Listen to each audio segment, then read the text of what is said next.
Hello friends बरायबाय बड' जब info YouTube चेनेलाव आसा खालामो नोंथांमोना बयबो मोजाङै दङ। गोबाव जाबायमोन आङो भिडिअ खालामैया, बेनो जाबाय पीएम किसान नोंथांमोननि केएसटी सोनाय।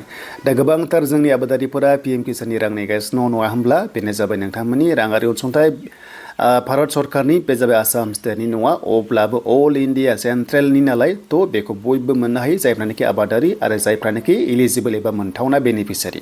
दा गोदान डेट नोंथांमोननि केएसटी सोनाय माब्ला फैगोन? बेनो जाबाय 22 केएसटी। एमसीसी नांबा फैसा मोननाय नंला नामा? आसामाव इलेक्सन फैगासिनो, बेनो जाबाय बिधान सभा। दा बेनि सायाव आं नोंथांमोना हानायसेबां फोरमायगोन जाहाथे नोंथांमोना एसेबाबो क्लियार जायो, मानोना एमसीसी नांथारसिगोन, बारा गोबाव गैला। नोंथांमोना भिडिअखौ नायजोब, हानायसेबां कमेन्ट्स खालामनो दाबाव, आरो जाय नोंथांमोना नैबे चेनेलाव गोदान साबस्क्राइब खालामना लानो दाबाव, बेयावबो राङारि अनसुंथाइ नोंथांमोना लेटेस्ट आपडेट मोनखायो। बेनो जाबाय बड' जब इनफो अफिसियेल इउटुब चेनेलाव। दायो जों फैबाय पीएम किसाननि अफिसियेल वेबसाइटआव। दा बेनो आरो जायनि एकाउन्टआ नोंथांमोना बयनाबो एक्टिभ दङ, स' नोंथांमोना रांखौ मोनगोन, आरो जायनि एकाउन्टआ प्रब्लेम दङ एबा दासिमबो एक्टिभ जायाखै नोंथांमोना मोननाय नङा। दाख्लै बावै मोनदोंमोनबा जेबो खालामनांगौनि गोनांथि गैया। जुदि मोनाखैमोनब्ला जि केवाइसि होनांगौ, लेन्ड हल्डिं होनांगौ, नोंथांमोना बेखौ मावनांगोन, होमबासो केएसटीखौ नेक्स्ट लेभेलाव मोनलांबाय थायो।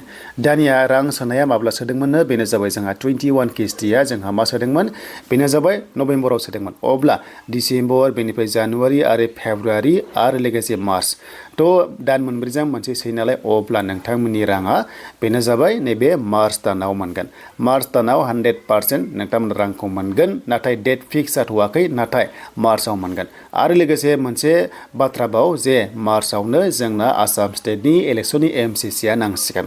दा बाथ्राया बेसो जे नैबे एमसीसी माने मडेल कड अफ कन्डाक्ट होनना बुंनाय जायो। बे नांबाथाय सरकारि स्किम सोनो हाया स्टेट लेभेलाव। नाथाय मोनसे मोजां बाथ्रा बेबो जे नोंथांमोननि जेनिखि पीएम किसान आं बुंदोंना, बे जाबाय आसामनि स्किम नङा, बे जाबाय सेन्ट्रेल स्किम। थ' बेखायनो सेन्ट्रेला पावार दङ रां सोनो, बेखायनो बिथांमोना सोहरनो हायो।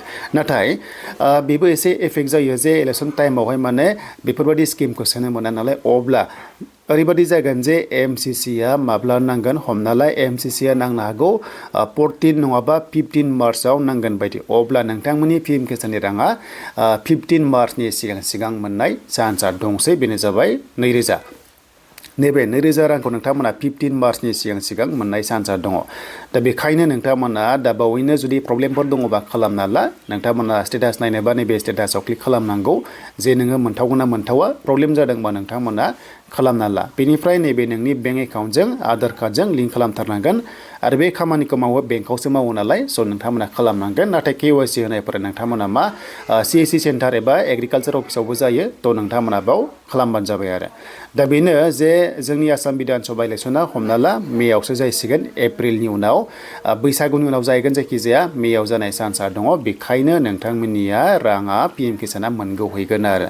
दा मोजां खबरा बेसो जे नोंथांमोना रांखौ मोनगोन, नाथाय फिक्स डेट जाथ'वाखै 22 केएसटी। आं बेखौसो खोन्थालांनो सानदों नोंथांमोननो जे नोंथांमोना एमसीसी सिगां माने रांखौहाय मोननो थांगासिनो दङ। बेनो जाबाय नोंथांमोननि 22 केएसटी। दा बेखिनियानो नोंथांमोना बुजिबाय। जायनोखि बेनिफिसियारि दङ हानायसेबां एकाउन्टखौ एक्टिभ खालामना ला नेक्स्ट लेभेलाव आपकामिंआव, जाहाथे नोंथांमोना पीएम किसाननि रांखौ मोनबाय थायो।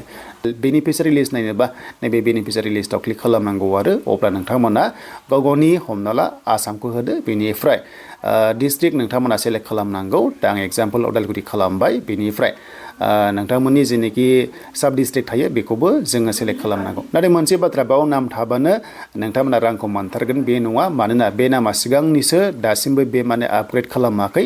दा बाव थाबाबो मोनजोबा, बाव थाबाबो खायसे एकाउन्टआ माने प्रब्लेम दङ। बे प्रब्लेमखौ नोंथांमोना समाधान खालामबासो नोंथांमोना मा मोनगोन आरो। दा एग्जाम्पल जोङो जास्ट बेबायदि नायनो हायो। नै बाव गेट रिपर्टआव क्लिक खालामनाय लोगो लोगो नैबावहाय गोबांथार बेनिफिसियारि नाम मोनगोन। आं बुंखादों जे बाव नाम थाबानो नोंथांमोना पीएम किसान मोनथारो बे नङा। बे फुराना लिस्टसो, दासिमबो बावहाय आपग्रेड खालामाखै। नाय बेबायदि दङ आरो, बे मोनजोबथारगोन बे नङा। बेयाव माने गोबांथार बेनिफिसियारिया केवाइसि नांनाय दङ, केवाइसि होबासो मोनगोन। अके, दा बेखायनो दा बावैनो पर्टेलाव 22 केएसटी सोनाय डेट ओंखारबा आं नोंथांमोननो फिन खनसेबाव भिडिअ खालामना दिन्थिनोसै।